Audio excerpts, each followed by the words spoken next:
আসসালামু আলাইকুম। আমাদের ইকুরিয়া মুসলিমনগর প্রাথমিক বিদ্যালয়ে একটা কারাতে ক্লাব খোলা হয়েছে। আপনারা হয়তোবা কেউ জানেন কেউ জানেন না। গার্জেনদের উদ্দেশ্যে বলছি, ছেলে মেয়েদের সবাইকে ভর্তি করতে পারবেন।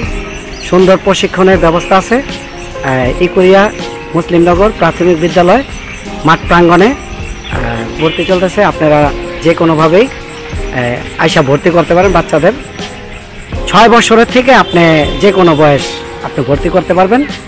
আমি ওস্তাদ ওমর ফারুক। আসসালামু আলাইকুম।